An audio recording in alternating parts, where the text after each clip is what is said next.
इंसान मेहनत तभी कर पाता है जब उसके दिमाग में विचार सकारात्मक हो। अगर विचार सकारात्मक नहीं होंगे तो इंसान कभी भी ज्यादा मेहनत नहीं कर पाएगा, वह आधे में ही हार मान जाएगा। सकारात्मक विचारों का रहस्य हम आज के इस वीडियो में जानेंगे, कहानियों के माध्यम से। तो बिना देर किए चलिए उन कहानियों की शुरुआत करते हैं। पहली कहानी दोस्तों बात बहुत समय पहले की है। शास्त्रों में पारंगत एक विख्यात पंडित एक वृद्ध साधु के पास गया और बोला, महात्मा जी, मैं सत्य की खोज में हूं, कृपया मेरा मार्गदर्शन करें।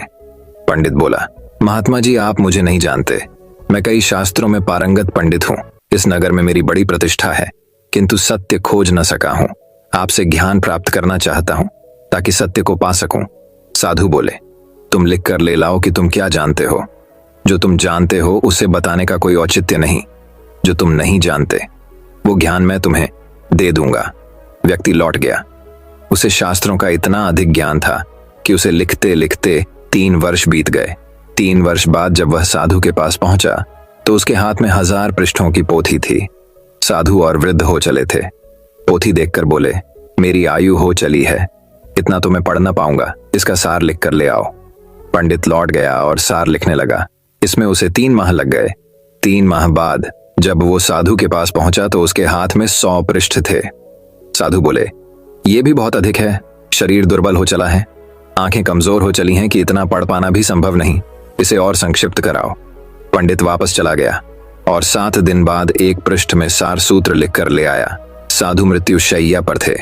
पंडित ने वो एक पृष्ठ साधु की ओर बढ़ाया तो वे बोले, मैं तुम्हारी ही बात कर रहा था, देख रहे हो कि मेरा अंतिम समय आ चुका है, तुम कब मेरी बात समझोगे, जाओ इसे और संक्षिप्त कर लाओ। साधु की बात सुनकर मानो पंडित की आंखें खुल गईं। वह तत्काल दूसरे कक्ष में गया और एक कोरा कागज ले आया। साधु मुस्कुराए और बोले, इस कोरे कागज का अर्थ है कि मैं कोरा हूं, पूर्णतः खाली, अज्ञानी। अब तुम मेरा ज्ञान प्राप्त करने के योग्य हुए। शिष्य वह है जो गुरु के समक्ष ये भाव रखे कि वह कुछ नहीं जानता। जो सर्वज्ञानी हो उसे गुरु की क्या आवश्यकता। साधु ने उसे जीवन के सत्य का ज्ञान दिया और प्राण त्याग दिए। दोस्तों, इस कहानी से हमें यह सीख मिलती है मित्रों, ज्ञान सदा अज्ञानी बनकर ही प्राप्त किया जाता है। तो दोस्तों चलिए अब हमारी दूसरी कहानी की शुरुआत करते हैं। दूसरी कहानी दोस्तों, दूसरी कहानी कुछ इस प्रकार शुरू होती है। एक शहर में एक आलीशान और शानदार घर था। वह शहर का सबसे खूबसूरत घर माना जाता था। लोग उसे देखते तो तारीफ किए बिना नहीं रह पाते। एक बार घर का मालिक किसी काम से कुछ दिनों के लिए शहर से बाहर चला गया। कुछ दिनों बाद जब वह वापस लौटा तो देखा कि उसके मकान से धुआं उठ रहा है। करीब जाने पर उसे घर से आग की लपटें उठती हुई दिखाई पड़ी। उसका खूबसूरत घर जल रहा था। वहां तमाशबीनों की भीड़ जमा थी जो उस घर के जलने का तमाशा देख रही थी। अपने खूबसूरत घर को अपनी ही आंखों के सामने जलता हुए देख वह व्यक्ति चिंता में पड़ गया। उसे समझ नहीं आ रहा था कि अब क्या करे, कैसे अपने घर को जलने से बचाए। वह लोगों से मदद की गुहार लगाने लगा कि वे किसी भी तरह उसके घर को जलने से बचा लें। उसी समय उसका बड़ा बेटा वहां आया और बोला, पिताजी घबराइए मत, सब ठीक हो जाएगा। इस बात पर कुछ नाराज होता हुआ पिता बोला, कैसे न घबराऊं, मेरा इतना खूबसूरत घर जल रहा है। बेटे ने उत्तर दिया, पिताजी माफ कीजिएगा, एक बात मैं आपको अब तक बता नहीं पाया था। कुछ दिनों पहले मुझे इस घर के लिए एक बहुत बढ़िया खरीदार मिला था। उसने मेरे सामने मकान की कीमत की 3 गुनी रकम का प्रस्ताव रखा। सौदा इतना अच्छा था कि मैं इनकार नहीं कर पाया और मैंने आपको बिना बताए सौदा तय कर लिया। यह सुनकर पिता की जान में जान आई।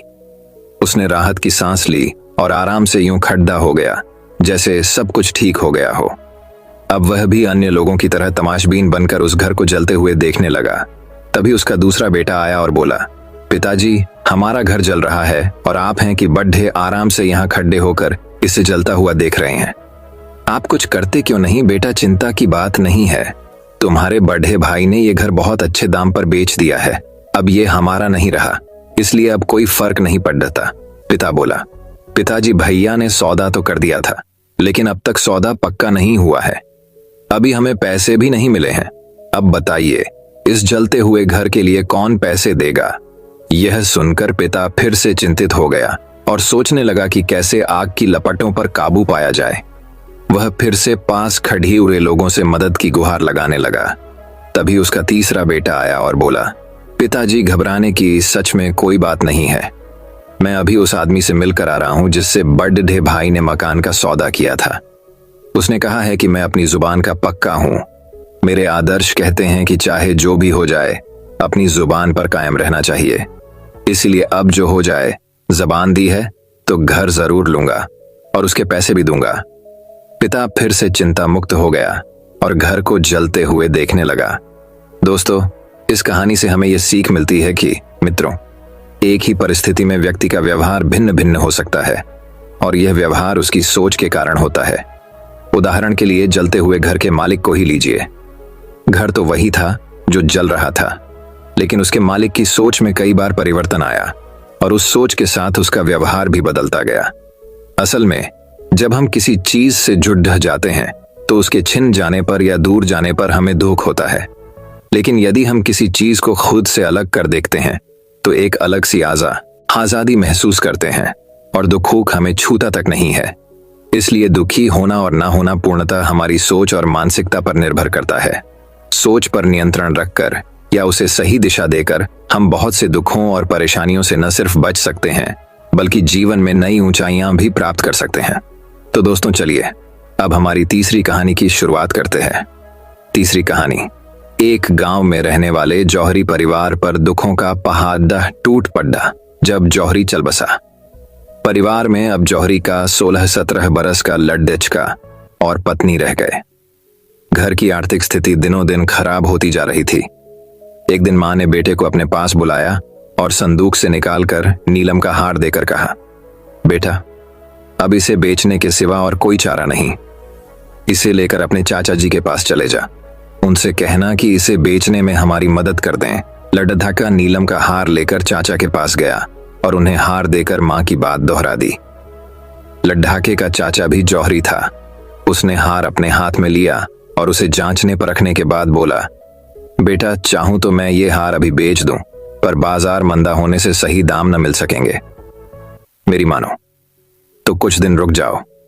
अभी मैं तुम्हें कुछ पैसे दे देता हूं, इससे कुछ दिनों तक घर चलाओ। और हाँ, कल से मेरे काम में मेरी मदद करो और काम भी सीखो। लड्डा नीलम का हार और चाचा के दिए पैसे लेकर लौट गया। अगले दिन से वह रोज चाचा की दुकान पर हीरे जवाहरात और रत्नों की परख का काम सीखने लगा। साल भर में वो रत्नों की परख में इतना पारंगत हो गया कि उस गांव में ही नहीं, आसपास के गांव में भी उसका नाम हो गया। दूर दूर से लोग रत्नों की परख के लिए उसके पास आने लगे। एक दिन चाचा ने उससे कहा, बेटा, ऐसा करो, अपनी मां का नीलम का हार ले आओ। अब मंदी रही नहीं, हमें उसके अच्छे दाम मिल जाएंगे। घर जाकर लड्ढीके ने मां से नीलम का हार मांगा और खुद ही उसे परखने लगा। परखने पर उसे पता चला कि वो हार तो नकली है। अगले दिन वह खाली हाथ चाचा के पास पहुंचा। चाचा ने पूछा, बेटा, तुम हार नहीं लाए? लड्ढीके ने कहा, चाचा जी, वो हार तो नकली था।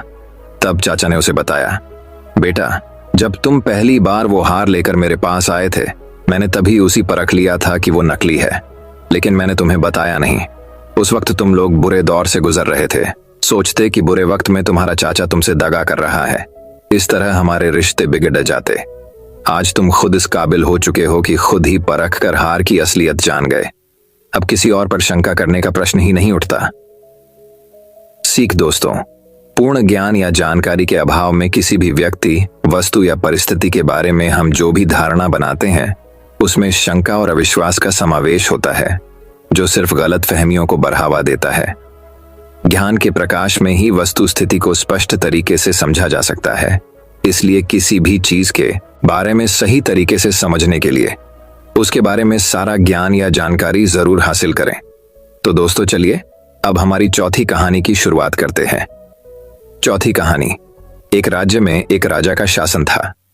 वह कीमती वस्त्रों, आभूषणों और मनोरंजन में अत्यधिक धन खर्च कर दिया करता था, परंतु दान धर्म में एक दमद्दी खर्च नहीं करता था। जब भी कोई जरूरतमंद और लाचार व्यक्ति सहायता की आस में उसके दरबार में आता तो उसे खाली हाथ लौटा दिया जाता था। इसलिए लोगों ने उसके पास जाना ही छोड़ दिया था। एक वर्ष राज्य में वर्षा नहीं हुई, जिससे वहां सूखा पड़ गया। सूखे से फसल नष्ट हो गई। चारों ओर त्राही त्राही मच गई। लोग भूख प्यास से मरने लगे। राजा के कानों तक जब प्रजा का हाल पहुंचा तो वह कन्नी काटते हुए बोला, अब इंद्र देवता रूठ गए हैं तो इसमें मेरा क्या दोष है? मैं भला क्या कर सकता हूं? प्रजा उनके समक्ष सहायता की गुहार लेकर आई।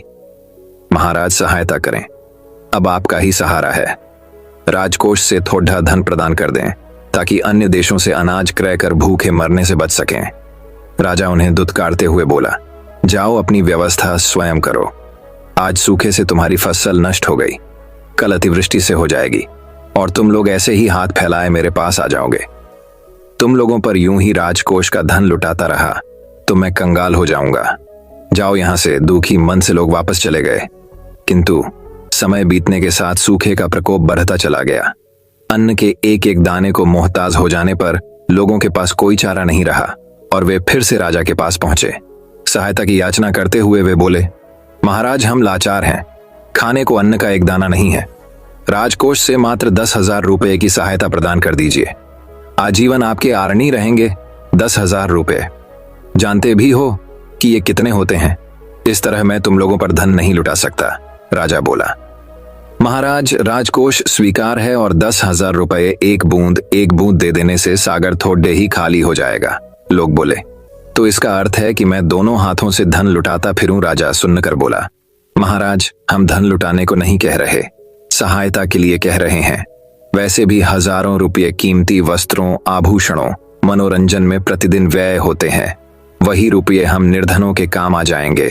मेरा धन है, मैं जैसे चाहे उपयोग करूं। तुम लोग कौन होते हो मुझे ज्ञान देने वाले? तत्काल मेरी दृष्टि से दूर हो जाओ, अन्यथा कारागार में डलवा दूंगा। राजा क्रोधित होकर बोला। राजा का क्रोध देख लोग चले गए। दरबारी भी राजा का व्यवहार देख दुखी थे। ऐसी आपदा के समय प्रजा अपने राजा से आस न रखे तो किससे रखे? ये बात वे राजा से कहना चाहते थे, किंतु उसका क्रोध देख कुछ न कह सके।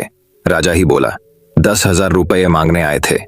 अगर 100-200 रुपये भी मांगे होते तो दे देता और उसकी क्षतिपूर्ति किसी तरह कर लेता, किंतु इन लोगों ने तो बिना सोचे समझे अपना मुंह खोल दिया। सच में अब तो नाक में दम हो गया है। अब दरबारी क्या कहते, शांत रहे, किंतु मन ही मन सोच रहे थे कि राजा ने प्रजा के प्रति अपना कर्तव्य नहीं निभाया। कुछ दिन और बीत गए, किंतु सूखे का प्रकोप रुका नहीं, बढ़ता ही गया। इधर राजा इन सब के प्रति आंखें मूंद अपने भोग विलास में लगा रहा। एक दिन एक सन्यासी दरबार में आया और राजा को प्रणाम कर बोला, महाराज सुना है आप दानवीर हैं, सहायता की गुहार लेकर उपस्थित हुआ हूं। राजा आश्चर्य में पड़े डीडीएच गया। सोचने लगा कि ये सन्यासी कहां से मेरे दान पुण्य के बारे में सुनकर आया है। मैंने तो कभी किसी को दान नहीं दिया, कहीं दान लेने के लिए ये बात तो नहीं बना रहा। फिर सन्यासी से पूछा, क्या चाहिए तुम्हें? यदि अपनी सीमा में रहकर मांगोगे तो तुम्हें प्रदान किया जाएगा, किंतु अत्यधिक की आस मत रखना। सन्यासी बोला, महाराज मैं तो एक सन्यासी हूं, मुझे अत्यधिक धन का लोभ नहीं। बस 21 दिनों तक राजकोष से कुछ भिक्षा दे दीजिए। किंतु भिक्षा लेने का मेरा तरीका है, मैं हर दिन पिछले दिन से दुगुनी भिक्षा लेता हूं, आपको भी ऐसा ही करना होगा। राजा सोचते हुए बोला, पहले ये बताओ कि पहले दिन कितनी भिक्षा लोगे, तब मैं निर्णय करूंगा कि तुम्हें राजकोष से भिक्षा दी जाए या नहीं। 2-4 रुपये मांगोगे तो मिल सकते हैं, 10-20 रुपये मांगोगे तो कठिनाई होगी। सन्यासी बोला, महाराज कहा ना मैं ठहरा सन्यासी, अधिक धन का क्या करूंगा, आप मुझे पहले दिन मात्र 1 रुपया दे देना। सुनकर राजा बोला, ठीक है, मैं तुम्हें पहले दिन 1 रुपया और उसके बाद 20 दिनों तक प्रतिदिन पिछले दिन का दुगुना धन देने का वचन देता हूं। राजा ने तत्काल कोषाध्यक्ष को बुलवाया और उसे अपना आदेश सुना दिया। राजकोष से सन्यासी को 1 रुपया मिल गया और वह राजा की जयकार करता हुआ चला गया। उसके बाद प्रतिदिन सन्यासी को राजकोष से धन मिलने लगा। कुछ दिन बीतने के बाद राज भंडारी ने हिसाब लगाया तो पाया कि राजकोष का धन कम हुए जा रहा है और इसका कारण सन्यासी को दिया जाने वाला दान है। उसने मंत्री को यह जानकारी दी। मंत्री भी उलझन में पड़ डीडीएच गया। वह बोला, यह बात हमें पहले विचार करनी चाहिए थी, अब क्या कर सकते हैं, ये तो महाराज का आदेश है, हम उनके आदेश का उल्लंघन कैसे कर सकते हैं। राज भंडारी कुछ नहीं बोला। कुछ दिन और बीते और राजकोष से धन की निकासी बढ़ने लगी तो वह फिर से भागा भागा मंत्री के पास पहुंचा और बोला, मंत्री जी इस बार मैंने पूरा हिसाब किया है, वह हिसाब लेकर ही आपके पास उपस्थित हुआ हूं। मंत्री ने जब हिसाब देखा तो चकित रह गया। उसके माथे पर पसीना आ गया। उसने पूछा, क्या यह हिसाब सही है? बिल्कुल सही। मैंने कई बार स्वयं गणना की है, राजभंडारी बोला। इतना धन चला गया है और अभी 21 दिन होने में बहुत समय है। 21 दिनों बाद क्या स्थिति बनेगी, जरा बताओ तो। भंडारी बोला, वह हिसाब तो मैंने नहीं लगाया है, तो तत्काल हिसाब लगाकर मुझे बताओ। मंत्री ने आदेश दिया। भंडारी हिसाब करने लगा और पूरा हिसाब करके बोला, मंत्री जी, 21 दिनों में सन्यासी की दान की रकम 10,41,576 रुपये होगी। क्या? मंत्री बोला, तुमने सही हिसाब तो लगाया है?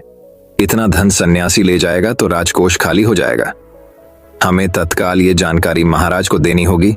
वे तत्क्षण राजा के पास पहुंचे और पूरा हिसाब उसके सामने रख दिया। राजा ने जब हिसाब देखा तो उसे चक्कर आ गया। फिर खुद को संभालकर वह बोला, ये सब क्या है? मंत्री बोला, सन्यासी को दान देने के कारण राजकोष खाली हो रहा है। राजा बोला, ऐसा कैसे हो सकता है? मैंने तो उसे बहुत ही कम धन देने का आदेश दिया था। मंत्री बोला, महाराज, वह सन्यासी बहुत चतुर निकला।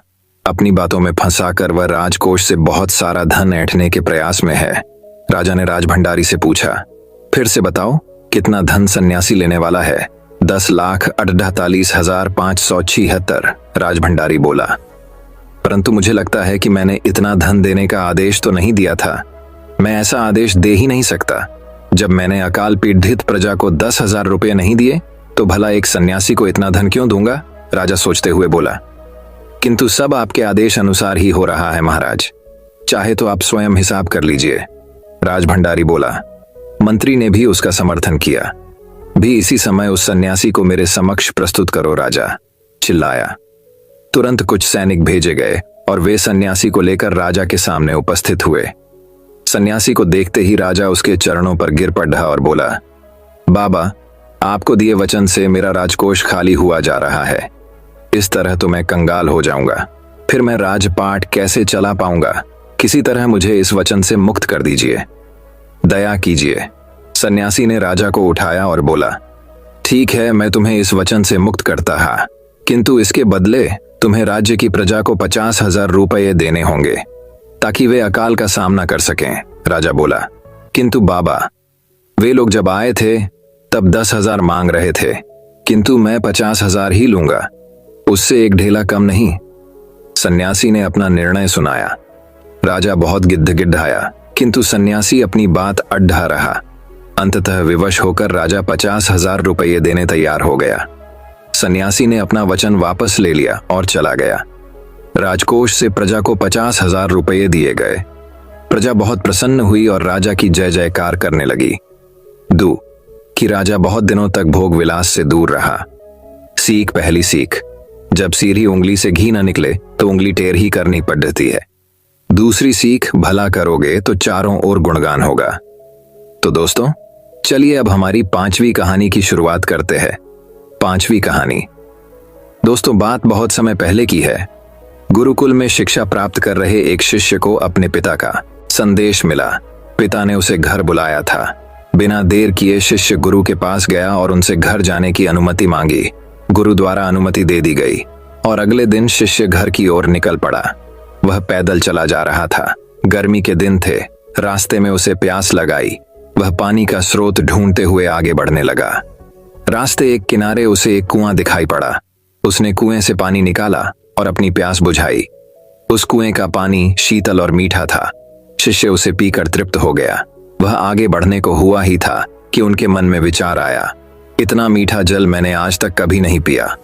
मुझे गुरु जी के लिए यह जल ले जाना चाहिए। वह भी तो इस मीठे जल का पान करके देखें। यह सोचकर उसने कुएं से जल निकाला और मशक में भरकर वापस गुरुकुल की ओर चल पड़ा। गुरुकुल में उसे देख गुरु जी ने चकित होकर पूछा, वत्स, तुम इतनी जल्दी लौट आए? शिष्य ने उन्हें अपनी वापसी का कारण बताया और मशक में भरा हुआ जल उनकी ओर बढ़ा दिया। गुरु जी ने वह जल पिया और बोले, वत्स, ये तो गंगा जल की तरह है। इसे ग्रहण कर मेरी आत्मा तृप्त हो गई। गुरु के शब्द सुन शिष्य प्रसन्न हो गए। उसने पुनः गुरु से आज्ञा ली और अपने घर की ओर निकल गया। शिष्य द्वारा लाया गया मशक गुरु जी के पास ही रखा था। उसमें कुछ जल अब भी शेष था। उस शिष्य के जाने के थोड़ी देर बाद गुरुकुल का एक छात्र गुरुजी के पास आया। उसने वह जल पीने की इच्छा जताई तो गुरुजी ने उस मशक दे दिया। छात्र ने मशक के जल का एक घूंट अपने मुंह में भरा और तुरंत बाहर थूक दिया। वह बोला, गुरुजी, ये जल कितना कड़वा है। मैं तो उस शिष्य की आपके द्वारा की गई प्रशंसा सुन इसका स्वाद लेने आया था, किंतु अब मैं समझ नहीं पा रहा हूं कि आपने उसकी झूठी प्रशंसा क्यों की। गुरुजी ने उत्तर दिया, वत्स, हो सकता है इस जल में शीतलता और मिठास नहीं, किंतु इसमें कोई संदेह नहीं कि इसे लाने वाले के मन में अवश्य है। जब उसने वह जल पिया तो मेरे प्रति मन में उमड़े प्रेम के कारण वह मशक में जल भरकर गुरुकुल वापस लौट आया ताकि मैं उस जल की मिठास का अनुभव कर सकूं। मैंने भी जब इस जल को ग्रहण किया तो इसका स्वाद मुझे ठीक नहीं लगा, किंतु मैं उस शिष्य के हृदय में उमड़े प्रेम को देखते हुए उसे दुखी नहीं करना चाहता था, इसलिए मैंने इस जल की प्रशंसा की। यह भी संभव है कि मशक के साफ न होने के कारण जल का स्वाद बिक गया हो और वह वैसा न रहा हो जैसा कुएं से निकाले जाते समय था। जो भी हो, मेरे लिए वह मायने नहीं रखता। जो मायने रखता है वह है उस शिष्य का मेरे प्रति प्रेम। उस प्रेम की मिठास मेरे लिए जल की मिठास से अधिक महत्वपूर्ण है। दोस्तों, यह कहानी हमें यह शिक्षा प्रदान करती है कि हमें किसी भी घटना का सकारात्मक पक्ष देखना चाहिए। नकारात्मक पक्ष देखकर न सिर्फ हम अपना मन मलिन करते हैं बल्कि दूसरों का भी। इसलिए सदा अच्छाई पर ध्यान दें। तो दोस्तों, चलिए अब हमारी छठी कहानी की शुरुआत करते हैं। छठी कहानी। अब एक और कहानी कुछ इस प्रकार शुरू होती है। वन में स्थित एक आश्रम में एक ज्ञानी साधु रहते थे। ज्ञान प्राप्ति की लालसा में दूर दूर से छात्र उनके पास आया करते थे और उनके सानिध्य में आश्रम में ही रहकर शिक्षा प्राप्त किया करते थे। आश्रम में रहकर शिक्षा प्राप्त करने वाले छात्रों में से एक छात्र बहुत आलसी था।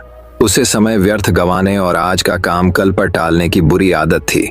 साधु को इस बात का ज्ञान था, इसलिए वे चाहते थे कि शिक्षा पूर्ण कर आश्रम से प्रस्थान करने के पूर्व वह छात्र आलस्य छोड़कर समय का महत्व समझ जाए।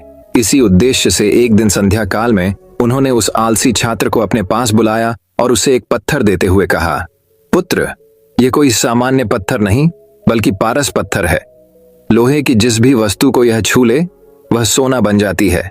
मैं तुमसे बहुत प्रसन्न हूं, इसलिए 2 दिनों के लिए यह पारस पत्थर तुम्हें दे रहा हूं। इन 2 दिनों में मैं आश्रम में नहीं रहूंगा। मैं पड़ोस के गांव में रहने वाले अपने एक मित्र के घर जा रहा हूं। जब वापस आऊंगा तब तुमसे ये पारस पत्थर ले लूंगा। उसके पहले जितना चाहो उतना सोना बना लो। छात्र को पारस पत्थर देकर साधु अपने मित्र के गांव चले गए। इधर छात्र अपने हाथ में पारस पत्थर देख बड़ा प्रसन्न हुआ। उसने सोचा कि इसके द्वारा मैं इतना सोना बना लूंगा कि मुझे जीवन भर काम करने की आवश्यकता नहीं रहेगी और मैं आनंद पूर्वक अपना जीवन व्यतीत कर पाऊंगा। उसके पास 2 दिन थे। उसने सोचा कि अभी तो पूरे 2 दिन शेष हैं। ऐसा करता हूं कि एक दिन आराम करता हूं, अगला पूरा दिन सोना बनाता रहूंगा। इस तरह एक दिन उसने आराम करने में बिता दिया। जब दूसरा दिन आया तो उसने सोचा कि आज बाजार जाकर ढेर सारा लोहा ले आऊंगा और पारस पत्थर से छूकर उसे सोना बना दूंगा। लेकिन इस काम में अधिक समय लगेगा नहीं, इसलिए पहले भरपेट भोजन करता हूं, फिर सोना बनाने में जुट जाऊंगा। भरपेट भोजन करते ही उसे नींद आने लगी। ऐसे में उसने सोचा कि अभी मेरे पास शाम तक का समय है, कुछ देर सो लेता हूं। जागने के बाद सोना बनाने का काम कर लूंगा। फिर क्या, वह गहरी नींद में सो गया। जब उसकी नींद खुली तो सूर्य अस्त हो चुका था और 2 दिन का समय पूरा हो चुका था।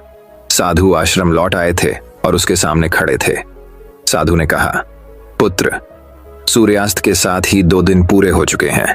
तुम मुझे वह पारस पत्थर वापस कर दो। छात्र क्या करता? आलस के कारण उसने अमूल्य समय व्यर्थ गंवा दिया था और साथ ही धन कमाने का एक अवसर भी। उसे अपनी गलती का एहसास हो चुका था और समय का महत्व भी समझ आ गया। वह पछताने लगा। उसने उसी क्षण निश्चय किया कि अब से वह कभी आलस नहीं करेगा। दोस्तों, यह कहानी हमें यह शिक्षा प्रदान करती है कि जीवन में उन्नति करना चाहते हैं तो आज का काम कल पर टालने की आदत छोड़ दें। समय अमूल्य है, इसे व्यर्थ ना गंवाएं, क्योंकि एक बार हाथ से निकल जाने के बाद समय कभी दोबारा वापस नहीं आता। तो दोस्तों, चलिए अब हमारी 7वीं कहानी की शुरुआत करते हैं। 7वीं कहानी, जिंदगी की परेशानियां। एक वक्त की बात है, एक गांव में एक 10 से 12 साल का लड़का अपने माता पिता के साथ रहता था। कई सालों के बाद वह लड़का अपने दादाजी के गांव जाता है। वहां जाकर वह हर समय अपने दादाजी के साथ खेलता है। खेलते खेलते एक दिन उसने अपने दादाजी से कहा कि दादाजी, जब मैं बड़ा हो जाऊंगा तो मैं बहुत ज्यादा सक्सेसफुल बनकर दिखाऊंगा। क्या आप मुझे कामयाब बनने के लिए कुछ तरीके बता सकते हैं? हेलो। उसके दादाजी मुस्कुराते हुए उसकी तरफ देखते हैं और उसे कहते हैं हाँ, और वह उसे एक पौधों की दुकान पर ले जाते हैं। यहाँ पर छोटे छोटे पौधे मिलते थे। वहां से उसके दादाजी 2 छोटे पौधे खरीदने हैं और वापस घर आ जाते हैं। घर आने के बाद वह उनमें से एक पौधे को बड़े से गमले में लगा देते हैं और उस गमले को घर के अंदर रख देते हैं और दूसरे पौधे को वह घर के बाहर लगा देते हैं। फिर वह अपने पोते से पूछते हैं कि वो तुम्हें क्या लगता है कौन सा पौधा फ्यूचर में अच्छे से बड़ा हो पाएगा। बच्चों ने थोड़ा सा सोचा और अपने दादाजी से कहा कि हमने घर के अंदर जो पौधा लगाया है वह अच्छे से बड़ा हो पाएगा, क्योंकि वह घर के अंदर हर प्रॉब्लम से बचा रहेगा, और जो पौधा हमने बाहर लगाया है उसे बहुत सी चीजों का खतरा है, जैसे कि सूरज की तेज करने, आंधी, तूफान, तेज बारिश और जानवरों से भी उस पौधे को खतरा है। उसके दादाजी ने मुस्कुराया और उससे कहा कि फ्यूचर में देखते हैं इन दोनों पौधों के साथ क्या होता है। फिर 4 साल बाद वह लड़का फिर से अपने दादाजी के घर जाता है। दादाजी को देखने के बाद वह फिर से उनसे पूछता है कि दादाजी, लास्ट टाइम मैंने पूछा था कि जिंदगी में सक्सेसफुल कैसे होते हैं, लेकिन आपने मुझे कुछ नहीं बताया था, लेकिन अब आपको मुझे बताना ही पड़ेगा। उसके दादाजी ने मुस्कुराते हुए उससे कहा जरूर, लेकिन सबसे पहले हम उन 2 पौधों को देखते हैं जो हमने कुछ साल पहले लगाया था। यह कहकर दादाजी उसे उसी जगह पर ले गए जहां उन्होंने घर के अंदर पौधा रखा था। उन्होंने देखा कि वह पौधा एक बड़ा पौधा बन चुका था। फिर वह उस जगह पर गए जहां उन्होंने दूसरे पौधे को बाहर लगाया था। उन्होंने देखा कि वह छोटा सा पौधा अभी बहुत बड़ा और विशाल पेड़ बन चुका था, और उसकी जो टहनियां थीं वह बहुत ही मजबूत और लंबी थी, और उसका साया पूरे मैदान पर पड़ रहा था। अब उस लड़के के दादाजी ने उसकी तरफ देखा और उससे कहा कि अब बताओ कौन सा पौधा ज्यादा बड़ा और मजबूत हो चुका है, कौन सा पौधा ज्यादा सक्सेसफुल हुआ है। लड़के ने कहा वह पौधा जो हमने घर से बाहर लगाया था। लेकिन दादाजी, ये कैसे पॉसिबल है? इस पौधे ने कई डेंजर सिचुएशन सही होगी, इस पर कई प्रॉब्लम्स आई होंगी, लेकिन फिर भी यह पौधा इतना बड़ा पेड़ कैसे बन गया? उसके दादाजी ने उसकी तरफ देखा और कहा तुमने ठीक कहा, जो ख्वाजा हमने बाहर लगाया था उसने कई प्रॉब्लम सही होगी, और उन्हीं प्रॉब्लम से लड़ते हुए वह इतना बड़ा और विशाल हो पाया है, और अब वह जितना चाहे उतना अपनी टहनियों को बड़ा कर सकता है, और जो तूफान और तेज बारिश जैसी प्रॉब्लम्स हैं वह उसकी टहनियों को और भी मजबूत बनाती है, और इसी वजह से आज वह एक बहुत विशाल पेड़ बन चुका है, और अब ये सारी प्रॉब्लम्स उसके सामने छोटी है। फिर उसके दादाजी ने उसकी तरफ देखा और उससे कहा कि बेटा, एक चीज हमेशा याद रखना, जब तक तुम अपनी लाइफ में स्ट्रगल नहीं करोगे, जब तक तुम डिफिकल्टीज से नहीं गुजारोगे, तब तक तुम अपनी लाइफ में सक्सेस को हासिल नहीं कर सकते हो। अगर तुम अपनी लाइफ में हमेशा कंफर्टेबल चॉइस ही रखोगे तो तुम अपनी लाइफ में उतना तरक्की नहीं कर पाओगे जितना तुम कर सकते हो। और अगर तुम हर प्रॉब्लम के लिए तैयार रहोगे, हमेशा स्ट्रगल के लिए रेडी रहोगे, तो फिर किसी भी मंजिल को पाना तुम्हारे लिए नामुमकिन नहीं होगा, और फिर बड़ी बड़ी प्रॉब्लम्स तुम्हें छोटी लगने लगेंगी। ये सुनने के बाद उसे लड़के ने एक गहरी सांस ली और फिर उसे विशाल और बड़े पेड़ की तरफ वह देखने लगा। उसके दादाजी के शब्द उसके दिमाग में घूम रहे थे। दोस्तों, प्रॉब्लम्स, रुकावट और डिफिकल्टी, इन चीजों को हम अपनी जिंदगी के दुश्मन समझते हैं, लेकिन यही रुकावटें, यही डिफिकल्टी हमें स्ट्रांग बनती है और हमारी जिंदगी में हमें ज्यादा सक्सेसफुल बनाती है। किसी ने कहा है कि अगर तुम्हारे लाइफ में कोई प्रॉब्लम नहीं आ रही है तो समझ जाओ कि आप गलत ट्रैक पर हो। तो दोस्तों, चलिए अब हमारी 8वीं कहानी की शुरुआत करते हैं। 8वीं कहानी। एक समय का बात है, एक आदमी ट्रेन से कहीं जा रहा था। उसके पास कीमती हीरो की पोटली थी। उस आदमी को 2 दिन और 2 रात ट्रेन में गुजारने थे, क्योंकि उतना उसको सफर करना था और उसे कहीं पहुंचना था। सफर के पहले ही दिन एक चोर की नजर उस आदमी के हीरो की पोटली पर पड़ गई। अब चोर ने दिमाग लगाया और एक बड़ा सा बैग लेकर उसे आदमी के पास जाकर बैठ गया और उस आदमी से मीठी मीठी बातें करने लगा। चोर ने सोचा कि रात में जब सब सो जाएंगे तो मैं चुपके से उठकर उन हीरे को चुरा लूंगा। ये सोचकर चोर बड़ा ही खुश होने लगा। जब शाम का वक्त हुआ, 7 या 8 बज रहे थे, तब चोर सो गया। क्योंकि उसे रात में जागना था और हीरे चुराने थे, इसीलिए वो जल्दी से सो गया। जब उस आदमी की सोने का वक्त आया, उस आदमी ने चुपके से अपने हीरो की पोटली अपने बैग में से निकालकर उसके पास जो आदमी सोया था उसके बैग में डाल दी। और उस आदमी के पास कौन सोया हुआ था? वह चोर ही सोया हुआ था। यह सब करने के बाद वह आदमी आराम से सो गया। रात के जब 2-3 बज रहे थे तब वो चोर उठा और उसने देखा सब लोग सो गए हैं। फिर उसने उस आदमी के बैग को अपनी तरफ खींचा और उस बैग को पूरा चेक कर लिया। उस बैग में कुछ नहीं मिला। वह परेशान हो गया। सारी रात उसे आदमी के बैग को चेक करने के बाद जब उसे कुछ ना मिला तब उसने देखा कि सुबह के 4 बज रहे थे। तब वह सो गया। उसके सोने के बाद वह आदमी उठा। उसने अपने हीरो की पोटली उस चोर की बैग से निकालकर अपने बैग में वापस रख ली। जब सुबह हुई और वो चोर सोकर उठा, उसने देखा कि हीरो की पोटली तो उस आदमी के पास ही है। उसे लगा कि मैं रात मैंने कुछ गड़बड़ की है, शायद उस आदमी के बैग को अच्छे से चेक नहीं किया। उसने फिर से प्लान बनाया कि इस रात बैग को अच्छे से चेक करना पड़ेगा। वह चोर फिर से शाम होती ही 7 बजे जल्दी से सो गया और उस आदमी ने फिर से अपने हीरो की पोटली को अपने बैग से निकालकर उस चोर के बैग में डाल दी। चोर रात में फिर से उठा, उस आदमी के बैग को खींचा, फिर से ढूंढने लगा, लेकिन हीरे नहीं मिले। वह परेशान होकर फिर से सो गया। वह आदमी सुबह के 5 बजे उठा, अपनी हीरो की पोटली चोर की बैग से निकलकर अपने बैग में वापस डाल दिया। जब सुबह हुई, स्टेशन आया। वह आदमी स्टेशन पर उतरा तो चोर उसके पास आकर कहने लगा, मैं जिंदगी में कभी चोरी नहीं करूंगा, बस मुझे इतना बता दो कि हीरो की पोटली रखी कहाँ थी। उस आदमी ने कहा, अरे मूर्ख, तू अपना सुख दूसरों की तरफ ढूंढ रहा था। अगर तू खुद के अंदर जाता तो तुझे सुख जरूर मिलता। अगर तू अपने गिरेबान में झांकता तो तुझे पता चलता कि तू चोर नहीं मालिक था। वो हीरो की पोटली तेरे ही पास थी। दोस्तों, इस कहानी से हमें बहुत बड़ी सीख मिलती है। हमेशा अपना सुख दूसरों की तरफ ढूंढते रहते हैं और बहुत से लोग हमारी जिंदगी में आते जाते रहते हैं। कोई हमें सुख देता है तो कोई हमें दुख देता है।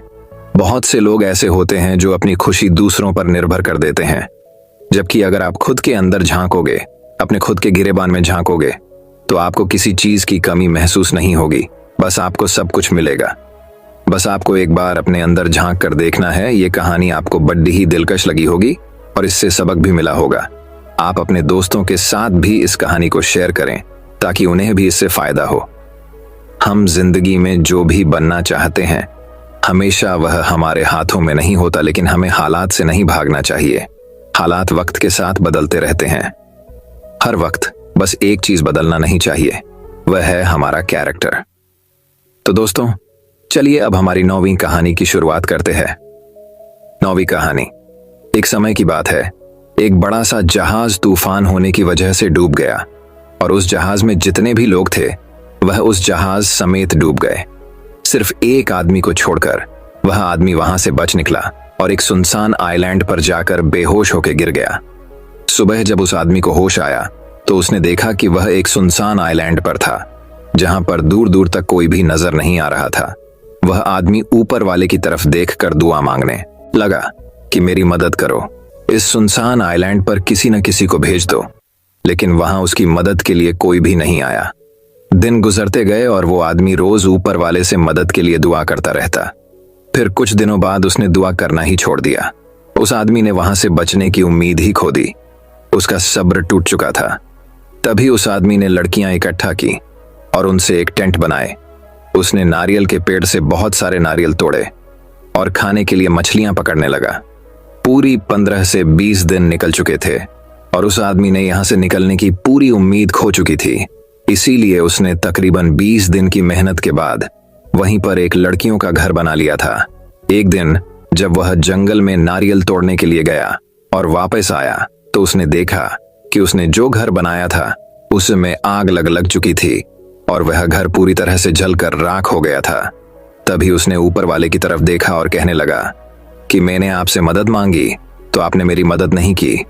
फिर जब मैं रहने के लिए एक घर बनाया तो आपने उसे भी जला दिया। वह आदमी सारी रात ऊपर वाले को कोसता रहा और वहीं सो गया। जब वह सुबह उठा तो उसने देखा कि एक बहुत बड़ा जहाज उस आइलैंड के किनारे पर खड़ा हुआ है।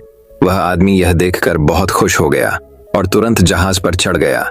जब उसने पायलट से पूछा कि उन्हें कैसे पता चला कि वह इस सुनसान आइलैंड पर है। तब पायलट ने कहा कि कल तुमने जो आग जलाकर हमें सिग्नल भेजा था, उसी की वजह से हम आइलैंड पर आए हैं।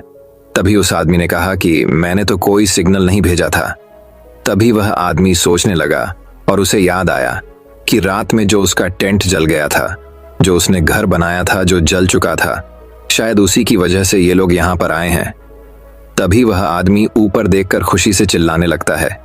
सेम चीज हमारे साथ भी होती है। हम सब रोज कई सारी प्लानिंग करते हैं और अगर चीज हमारी प्लानिंग के हिसाब से नहीं होती है तब हम बौखला जाते हैं। किसी चीज को लेकर हमारी उम्मीद पूरी तरह से टूट जाती है। हमारा सब्र हमें आवाज देने लग जाता है और हम ऊपर वाले को ब्लेम करने लग जाते हैं। लेकिन आपको नहीं पता कि उसका प्लान आपके लिए क्या है। आप उसका अंदाजा भी नहीं लगा सकते। वह लाखों करोड़ों लोगों की जिंदगी चलता है। उसे सब पता है कि कब किसे क्या देना है और क्या नहीं। भी आपकी लाइफ में बड़ा हो रहा हो, जब चीजें आपके हिसाब से नहीं हो रही हो, तब उस पर भरोसा रखना। उसके पास जरूर आपके लिए कोई प्लान है। वह दूसरा दरवाजा खोले बिना पहला दरवाजा बंद नहीं करता। कभी भी उम्मीद मत छोड़ना। तो दोस्तों, चलिए अब हमारी 10वीं कहानी की शुरुआत करते हैं। 10वीं कहानी। एक समय की बात है। एक शेर था जो जंगल में राज करता था। एक दिन खाने के बाद वो एक पेड़ के नीचे सो गया। एक छोटे से चूहे ने उसे देखा और सोचा कि इसके साथ खेलने में मजा आएगा। वो सोते हुए शेर के ऊपर नीचे दौड़ने लगा। वो उसके पूंछ के ऊपर दौड़ा, फिर पूंछ के ऊपर से नीचे खिसला और वो चूहा इसी तरह शेर के ऊपर उछाल कूद करता रहा। फिर शेर गुस्से से दहाड़ते हुए उठा। उसने अपने बड्ढे पंजे से चूहे को पकड़ दाच लिया। चूहा बहुत छटपटाया लेकिन भाग नहीं सका। शेर ने उस चूहे को खाने के लिए अपने बड्ढे मुंह को खोला और चूहा बहुत डर गया था। फिर चूहा शेर से बोलने लगा, शेर राजा, मैं बहुत डर गया हूं, प्लीज मुझे मत खाइए। इस बार मुझे माफ कर दीजिए और मैं ऐसा कभी भी नहीं करूंगा और शायद एक दिन मैं आपकी मदद कर सकूं। चूहे द्वारा मदद की बात सुनकर शेर हंसने लगा और उसने अपना पंजा खोला और उसको जाने दिया। और फिर चूहा बोले, शुक्रिया राजा, मैं ये एहसान कभी नहीं भूलूंगा। फिर शेर बोले, तुम किस्मत वाले हो मेरे दोस्त, मैंने अभी खाना खाया है। अब तुम जाओ और फिर से मुझसे पंगा मत लेना, वरना मैं तुम्हें अपना खाना बना लूंगा। कुछ दिनों बाद शेर जंगल में घूम रहा था। शिकारियों ने शेर को पकड़ डालने के लिए जाल बिछाया था। शिकारी पेड़ के पीछे छुप गए, इस इंतजार में कि शेर जाल में फंस जाए। जैसे ही शेर जाल के ऊपर आया, शिकारियों ने जाल को खींचा और उस शेर को उस जाल में पकड़ लिया। शेर ने जोर से दहाड़ा और जाल से निकलने की कोशिश की, लेकिन शिकारियों ने जाल को कस लिया था। फिर वो शिकारी गांव वापस चले गए ताकि गाड़ी लेके आ सके उस शेर को लेने के लिए। और शेर जोर जोर से दहाड़ रहा था और चूहे समेत जंगल के सभी जानवर शेर का दहाड़ सुने। फिर चूहा बोलता है, राजा मुश्किल में है, मुझे मदद करनी होगी। चूहा दौड़ते दौड़ते शेर के पास पहुंच गया। फिर बोला, घबराइए मत शेर राजा, मैं आपको इस जाल के चंगुल से अभी छुड़ाता हूं। चूहा जाल के ऊपर चरीच गया और फिर अपनी दांतों से उस जाल के रस्सी को कुतरने लगा। आखिर में उसने शेर को जाल से छुड़ा लिया। तभी शेर को यह एहसास होता है कि एक छोटा सा चूहा भी बहुत मदद कर सकता है, यानी काम आ सकता है। फिर शेर उस चूहे से बोलता है, शुक्रिया मेरे चूहे दोस्त, मैं तुम्हें कभी तंग नहीं करूंगा। तुम अब खुशी से मेरे जंगल में रहो। तुमने राजा की जान बचाई है, तुम अब इस जंगल के राजकुमार हो। फिर चूहा बोलता है, शुक्रिया राजा जी, अब मैं चलता हूँ, फिर और कभी मिलेंगे। फिर शेर बोलता है, अरे अरे कहाँ जा रहे हो? क्या तुम मेरे ऊपर खेलना नहीं चाहते और मेरे पूंछ से फिसलना? ये बात सुनकर चूहा खुशी से उछलने लगता है और फिर वो शेर के ऊपर उछलता है और पूंछ से फिसलने लगता है। कुछ देर बाद शिकारी शेर को लेने के लिए एक बड़ी गाड़ी लेकर आए। शेर और चूहे ने उन्हें देखा तो शेर उनके तरफ दहाड़ते हुए भागा। शेर को देखकर शिकारी बहुत डर गए और चिल्लाते हुए गांव की तरफ वापस भागे।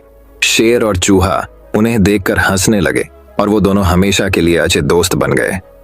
तो बच्चों, इस कहानी से हमें क्या सीखने मिलता है कि कभी भी किसी को अपने से हकीर यानी छोटा नहीं समझना चाहिए, क्योंकि जहां पर सुई की जरूरत हो वहां तलवार का क्या काम। दोस्तों, मैं उम्मीद करता हूं कि यह कहानी सुनने से आपके जीवन में अच्छे बदलाव आए होंगे। आपको इस वीडियो से क्या सीखने मिला, ये कमेंट करके जरूर बताएं।